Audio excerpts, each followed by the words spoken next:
Everyone remembers the photograph. The white dress, the subway grate, the gust of wind that created a moment of pure, unadulterated cinematic joy. But what if that iconic image of freedom was nothing more than the carefully staged recreation of a prisoner in the yard? What if the woman the world knew as Marilyn Monroe was, in fact, a hostage, trapped inside a persona so brilliant, so luminous, that no one ever thought to look for the cage? They told you she was the world's greatest sex symbol. The truth is, she was the world's most valuable piece of property. Before the platinum hair, before the breathy voice and the billion-dollar smile, there was a girl named Norma Jean, a girl shuffled between foster homes and orphanages, a ghost in her own childhood, perpetually searching for a foundation on which to build a life. She carried the quiet desperation of the unwanted, a hunger for acceptance so profound it could be weaponized. And in the ravenous, star-making machinery of post-war Hollywood, a weapon is precisely what they were looking for. The architects of this new world were men like Darryl F. Zanuck of 20th Century Fox. They were not artists. They were industrialists. They didn't discover stars. They manufactured them. They saw in Norma Jean the raw material, a vulnerability that photographed as pure sensuality, a loneliness that could be molded into an irresistible need for public adoration. So they began the construction. First, they demolished the past. Norma Jean had to die, erased from the record. Her brown hair was bleached to an almost supernatural shade of platinum, a chemical baptism that burned her scalp but birthed a goddess. Her name was deemed too plain, too common. Marilyn Monroe was engineered in a boardroom, each syllable chosen for its soft, alliterative appeal. It sounded less like a name and more like a brand. They taught her how to walk, how to talk, how to stand as if forever bathed in a spotlight only she could see. They gave her a new history, a carefully curated fable of a plucky orphan who made it big. It was a beautiful lie, and she was its most convincing performer. But the centerpiece of this entire construction was the contract. It wasn't a partnership. It was a bill of sale. 7 years. Her image, her time, her very identity belonged to the studio. She was a product, and her specifications were clear. She was to be eternally available, perpetually cheerful, and unburdened by complex thought. She was a fantasy, and the fantasy had to be protected at all costs. The studio built the first walls of her prison with contracts and publicity stills, with bleached hair and a new name. They gave her a golden cage and convinced her it was a throne. She thought she was finally being seen, finally being wanted. She didn't yet understand that to them, she wasn't a person. She was an asset, and every asset is meant to be controlled. The studio had laid the foundation, but they were far from the only builders. Soon, other men would arrive, each eager to add their own bars to the cage, each claiming to do it for her own good. One of them promised her love. The world saw the fairy tale wedding to the great American hero, Joe DiMaggio. What they didn't see was the first warden arriving to inspect his new property. DiMaggio, the stoic, revered Yankee clipper, fell in love not with the complex woman, but with the manufactured image. He wanted the fantasy, but he wanted to keep it locked away, for his eyes only. His love was a suffocating brand of traditionalism. He despised Hollywood, seeing it as a den of wolves eager to devour his prize. He hated the revealing costumes, the suggestive line readings, the very essence of the persona that had drawn him in. He wanted to possess the goddess, but force her to live as a housewife. It was a contradiction that would fuel a tempest of jealousy. The arguments were volcanic. His silent furies would fill their home with a terrifying, unspoken pressure. He would patrol the house, a silent sentinel of her perceived indiscretions. He didn't want her to have friends in the industry. He didn't want her reading books he considered subversive. He was trying to protect her, but his protection felt like confinement. The subway grate scene was the final detonation. To the world, it was an explosion of playful sexuality. To DiMaggio, watching from the crowd of onlookers, it was the ultimate betrayal. A public spectacle made of his wife. The fight that night, back in their hotel room, was rumored to be violent, the culmination of months of simmering rage and control. The marriage, only 9 months old, was shattered. She filed for divorce on the grounds of mental cruelty. She was escaping a man who wanted to own her body. But in her search for a different kind of salvation, she ran directly toward a man who wanted to colonize her mind. Arthur Miller, the celebrated playwright, the public intellectual. He saw past the platinum artifice, or so he claimed. He saw the wounded poet underneath, the soul he could rescue and elevate. Their union was a collision of worlds, Hollywood glamour and New York intellectualism. To many, It seemed like the ultimate validation. The dumb blonde had captured the great American mind. But Miller's salvation came with its own set of bars. He loved her potential, but was often condescending toward her reality. He would write notes in the margins of her books, correcting her thoughts, guiding her intellect. He saw her as his greatest creation, Pygmalion sculpting his Galatea. He wrote the screenplay for The Misfits. For her, a Valentine that was in truth a brutal, soul-bearing autopsy of her character, her pain, her insecurities. He put her trauma on screen for the world to see, filtered through his intellectual lens. He was her champion, yes, but he was also her analyst, her teacher, her judge. She had fled one cage of physical control, only to find herself in another, more subtle prison of intellectual expectation. DiMaggio wanted to lock her away from the world. Miller wanted to rewrite her for it. Both men, in their own way, loved an idea of her, not the chaotic, brilliant, terrified woman herself. And all the while, the studio, her original owner, was watching. They had allowed her these brief paroles, but they always held the master key. Now, they were about to enlist a new army of guards who watched her every move. The most insidious wall of Marilyn's prison wasn't built of iron or jealousy. It was built of light, the blinding, relentless, inescapable light of the flashbulb. The studio had created the image, but it was the global press that became its unpaid, 24-hour guards. They were the architects of her public cage, and every headline, every photograph, was another brick in the wall. In the 1950s, the relationship between the studios and the press was a dark symbiosis. The studios fed gossip columnists like Hedda Hopper and Luella Parsons, a steady diet of curated stories, half-truths, and outright fabrications. In exchange for access, the columnists became the unofficial enforcers of the studio system. They could build a star with a paragraph, or destroy a career with a sentence. Marilyn was their golden goose. Her every move was chronicled, analyzed, and often invented. Stories of her tardiness, her difficult behavior, her rumored affairs, many were either wildly exaggerated or planted by the studio itself. It was a clever strategy. By painting her as unprofessional and emotionally volatile, the studio maintained leverage. They could justify her low pay and restrictive contracts. They could present themselves as the long-suffering parents of a beautiful but troubled child. She was trapped in a paradox. To the public, she was a goddess, an object of universal desire. But within the industry, she was a problem to be managed. The adoration she had craved her entire life had become a monstrous, suffocating force. She couldn't go to a restaurant, a store, or even a park without inciting a near riot. The love of the crowd was a cage in itself, its walls made of a million staring eyes. They demanded she be Marilyn at all times. The breathy voice, the wiggling walk, the dazzling, vacant smile. There was no room for Norma Jean's melancholy, her intellectual curiosity, her fears. To show any of it was to disappoint the fans, to break the spell. The persona had consumed the person. She was a prisoner of her own face. In 1955, she made a daring bid for freedom. She fled to New York, studied at the Actors Studio with Lee Strasberg, and formed her own production company, Marilyn Monroe Productions. It was a revolutionary act, a direct challenge to the studio monolith. She was declaring that she was not a product. She was an artist. She was no longer asking for permission. It was a declaration of war. Zanuck and 20th Century Fox were apoplectic. They launched a vicious smear campaign in the press, painting her as an ungrateful, deluded amateur being manipulated by eggheads.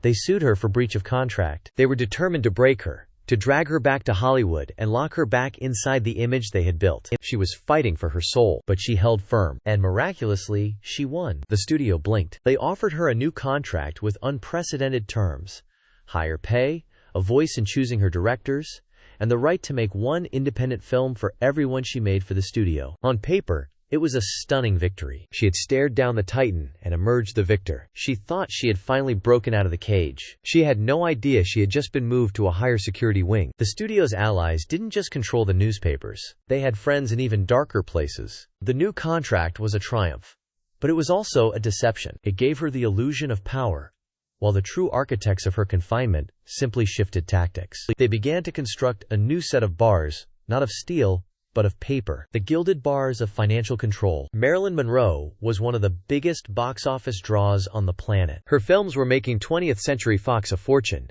hundreds of millions in today's money. Yet for most of her career, she was one of the lowest paid contract players on the lot. During the filming of Gentlemen Prefer Blondes, her co-star Jane Russell, who whose star was arguably fading, was paid nearly 10 times what Marilyn earned. Marilyn was the star of the film, but she was still treated like a showgirl. The studio owned her. Her original contract stipulated a salary that started at a few $100s a week and only rose incrementally over 7 years. While other stars renegotiated for percentages of a film's gross profits, Marilyn was kept on a glorified allowance. It was a deliberate strategy to keep her dependent, to keep her hungry. A financially independent star was a powerful star. They couldn't allow that. Even when her salary increased after her victory against the studio, her finances were not her own. Her money was managed by a coterie of lawyers and business managers, like Inez Melson, who controlled her accounts. She was a global corporation, a brand recognized in every corner of the world, yet she often had to ask for money to buy a dress or a book. It was a perpetual state of infantilization. This financial pressure was a potent weapon. It forced her to take roles she despised. It forced her back to the studio when she wanted to be in New York studying her craft. The cage was comfortable. It was gilded with diamonds and furs, but it was a cage nonetheless. She was living in a state of high-class servitude. The more famous she became, the more valuable the asset, the tighter the financial control. She was surrounded by people who were getting rich off her, while she was plagued by a deep-seated insecurity about money, a remnant of her impoverished childhood. This insecurity made her vulnerable, easier to manipulate. They could control her by controlling her checkbook. Frustrated by the limitations of Hollywood power, trapped by contracts and financial strings, she began to seek a different kind of influence, a different kind of validation. She was drawn to power, to men who operated in a sphere far beyond the confines of a movie studio. She craved the company of men who didn't just run lots, but ran the world. In her desperation for a key to a new door, she picked up the phone, and she began making calls to a world of politics, secrets, and dangers she could not possibly comprehend. She was about to meet the most powerful builders of all. The phone calls started a new and terrifying phase in her life. She was entering a labyrinth from which there would be no escape. Her relationships with President John F. Kennedy and his brother, Attorney General Robert F. Kennedy, were the most dangerous game she would ever play. This was no longer about Hollywood contracts. This was about national security. The platinum cage was about to be reinforced with the cold steel of state secrets. To the Kennedys, Marilyn was, at first, a dazzling conquest. The ultimate perk of power. A secret dalliance with the world's most famous woman. But to Marilyn, it was something more. It was the ultimate validation. She wasn't just a movie star. She was the confidant of the president. She believed it was a genuine connection, perhaps even love. She felt seen, intelligent, important. But in the world of the Kennedys, a world of Cold War politics, mob connections, and clandestine operations, there are no private conversations. Marilyn, prone to emotional honesty and pillow talk, was becoming a repository of state secrets. She heard things, whispers about Cuba, about the mafia, about the administration's darkest dealings. She naively believed this knowledge made her an insider. It made her a liability. And someone was listening. J. Edgar Hoover, the director of the FBI, despised the Kennedys. He was meticulously collecting a secret file on their every indiscretion, and Marilyn Monroe was his star witness, whether she knew it or not. FBI bugs were rumored to be everywhere. In her home, in the homes of her friends. Her intimate conversations with the most powerful men in the country were allegedly being recorded, transcribed, and filed away. The mob was watching too. Through her connection to Frank Sinatra and the Rat Pack, Marilyn was uncomfortably close to figures like Sam Giancana, the head of the Chicago mob. The same mob the Kennedys had allegedly used to help win the 1960 election, and the same mob that Robert Kennedy was now ruthlessly prosecuting. Marilyn was the nexus point, the volatile link between the White House and the criminal underworld. She was no longer in control. She was a pawn in a deadly game between the FBI, the mafia, and the presidency. When she felt the Kennedys pulling away, trying to sever the connection, she grew desperate. She made frantic, tearful calls to the White House, to the Justice Department. She threatened to hold a press conference, to tell the world everything she knew. It was the most dangerous threat she could possibly make. She thought she was fighting for love. In reality, she was signing her own death warrant. The keepers of secrets have one immutable rule: secrets must be kept. The platinum cage, once designed to protect a Hollywood fantasy, was now a holding cell for a national security risk. And the risk was becoming unmanageable. The builders of this new prison weren't concerned with box office returns. They were concerned with global stability and plausible deniability. And they needed to find a way to silence the beautiful, broken woman in the cage, permanently. While powerful men built the external walls of her prison, the most effective architect of her confinement was the one she could never escape. It was the voice inside her own head. The final, most secure cell was not her Brentwood home, but her own mind. A space haunted by the ghosts of a traumatic childhood and slowly being overtaken by a new, insidious set of wardens. Her doctors. Marilyn's entire life was a search for a father figure, a savior. In her later years, that role was filled by Dr. Ralph Greenson, a prominent Los Angeles psychoanalyst. Their relationship blurred all professional lines. He became her director, her confidant, her lifeline. Sessions weren't confined to his office. He became a constant presence in her home, dictating her social life, advising her on her career, even directing her acting on the set of her final, unfinished film. Greenson's control was absolute. He encouraged her dependence on him, isolating her from old friends he deemed a bad influence. He was trying to rebuild her psyche, but in doing so, he made himself the sole pillar of her existence. If he were to step away, she would collapse. It was a prison of therapeutic dependency. She had traded the studio bosses for a psychoanalyst, who now held sway over every aspect of her life. And then there was the other doctor, Dr. Hyman Engelberg, her physician, at Greenson's direction, and to manage her crippling anxiety, her chronic insomnia, and her deep-seated depression, Engelberg prescribed a staggering cocktail of narcotics. Nembutal to put her to sleep, chloral hydrate to keep her there, and amphetamines to wake her up and get her to the studio on time. Her reality became a chemically induced haze. She was living in a perpetual state of pharmacological twilight, swinging between barbiturate stupors and amphetamine highs. These drugs weren't a means of escape. They were the very mortar that sealed the cracks in her prison. They dulled her pain, yes, but they also dulled her instincts, her judgment, her will to fight. They made her compliant. They kept her quiet. The men she had entrusted with her mind were now the gatekeepers of her consciousness. Was Greenson a well-intentioned savior who went too far? Or was he a puppet, a tool being used by more powerful forces to keep their most volatile asset under control? The questions hang in the air, thick as smoke. The combination of intense, boundary-crossing psychotherapy and heavy, constant narcotic use created the perfect storm. Her mind, the one place she should have been free, became the final lockdown. Her fears were amplified. Her paranoia deepened. She was trapped in a feedback loop of anxiety and medication. The architects from the outside, the studio, the press, the politicians, had built the structure. But it was her own doctors, the men sworn to heal her, who turned the key, locking her inside her own head with no hope of escape. The prisoner was now fully sedated. The first week of August, 1962, the final lockdown. The air in her modest Brentwood home was thick with paranoia. The cage was now complete, its walls invisible but impenetrable. The builders, all of them, were closing in, their shadows converging on this one small house at the end of a quiet cul-de-sac. The studio, 20th Century Fox, had just fired her from Something's Got to Give for her chronic lateness and absences, a final, public humiliation. The press was having a field day, painting her as a washed-up, unreliable diva. The political pressure was reaching a critical point. Robert Kennedy was in Los Angeles that week. The frantic phone calls had to stop. The threat of a press conference loomed. The liability had to be neutralized. Her doctors, Greenson and Engelberg, were managing her with an ever-increasing supply of powerful sedatives. Her housekeeper, Eunice Murray, a woman placed in the home by Dr. Greenson, watched her every move. Was she a caretaker or a warden? The lines were hopelessly blurred. Her final day was a flurry of desperate activity. Phone calls to friends, to family, to the Kennedys. She was reaching out, trying to find a handhold in her rapidly dissolving world. Those who spoke to her said she sounded scared, sometimes slurring her words, other times lucid and angry. She was a woman on the edge, a prisoner, rattling the bars of her cell for the last time. Sometime during the night of August 4th, the light went out. The official story was written quickly, cleanly. Probable suicide.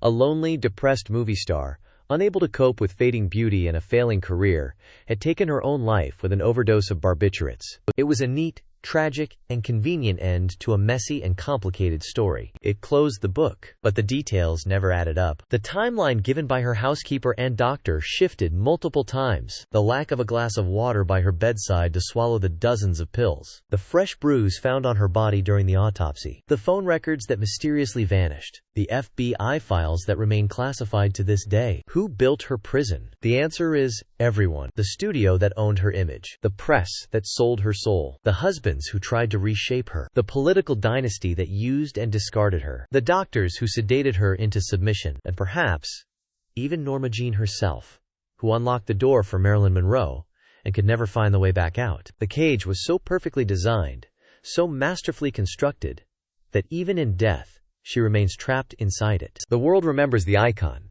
the fantasy, the tragic blonde. They remember the prisoner. They forgot the woman who was trying to escape. The story doesn't end here. The shadows of Marilyn's life stretch long, and there are more secrets waiting in the dark. To continue this investigation, subscribe to Boulevard _of_Monroe and click the notification bell. Uncover the truth with us.